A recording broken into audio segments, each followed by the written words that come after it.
The sleeper must relatively awaken.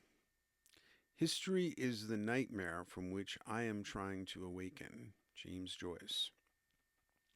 We are surrounded by forces seducing us into states of sleepwalking, sleep eating, sleep working, and sleep shopping, and also like sleep social media interactions too.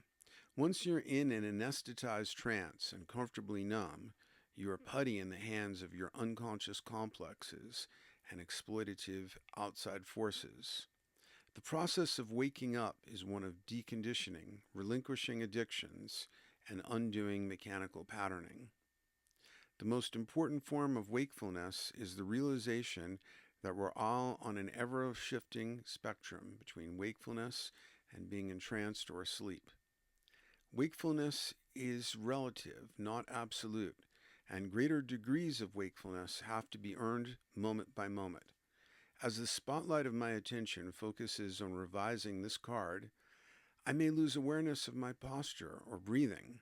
I only have so much attention to spread around and must mindfully choose what I'm lighting up with my present attention and what I'm letting fall into the shadowy background, everything else in the cosmos, in other words.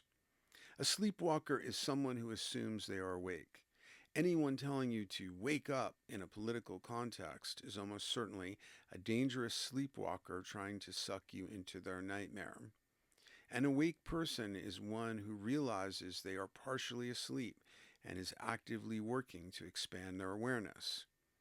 Someone who tells others to wake up rather than themselves is the definition of a dangerous sleepwalker. I am not telling you to wake up. That's your job. Every oracle card is a lesson I'm teaching myself, a wakefulness reminder I need. The easiest forms of sleep for us to recognize are those that we think pertain to others much more than to us. When we become arrogantly superior, pointing out how asleep others are, we lose awareness of our own awareness deficits. The common tendency not to know about current events is a form of being successfully put to sleep. Anyone who says about the news that it's all negative and all lies is saying, I'd rather be blissfully asleep than a wakeful citizen. The price of freedom, eternal vigilance, is too high for them, and we all pay for their sleep. As the famous Goya etching says, it's an image of it in the card, the sleep of reason produces monsters. Sleeping through current events or lacking the critical thinking skills and ability to rank the validity of sources of information is exactly what produces the monsters and nightmares of history. Not remembering your dreams is a form of sleeping through the other side of your incarnation. Ingesting foods, pills, etc., without knowing what's in them and what they are doing to you is another dangerous somnambulism. Sleeping around unconsciously, not learning from personal and collective history, forever seeking outside objects and hobbies are examples of non wakefulness.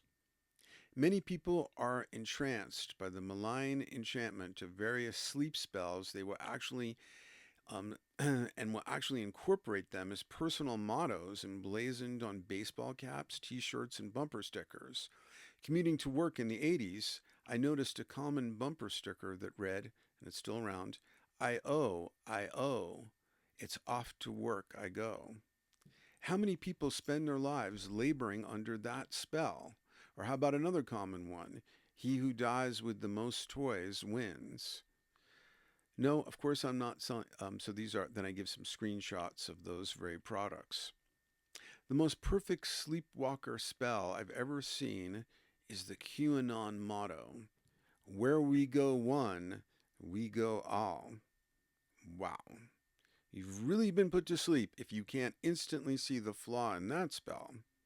If you wanted to create a herd of stampeding animals with one line of software code, it would be, where we go one, we go all. Execute, repeat.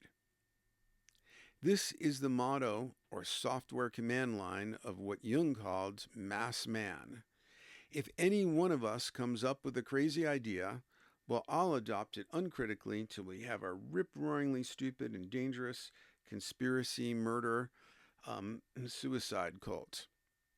The purpose of many spells is to keep a virtual carrot dangling before your eyes so that you keep running the treadmills of matrix machinery. For example, once I reach my ideal weight, once I find Mr. or Miss Right, once I make my first million, only 3 weeks till vacation. Anything that keeps you moving through an inadequate life to get to some imagined future should be regarded as a spell or malign enchantment.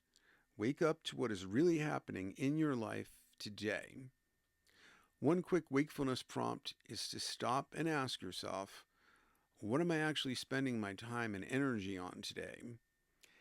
Another one would be, um, will I remember this well on my deathbed? That's a way to wake yourself up in the midst of some choice or activity. So, the price of freedom is to and is to be eternally vigilant and to be aware that none of us is fully awake.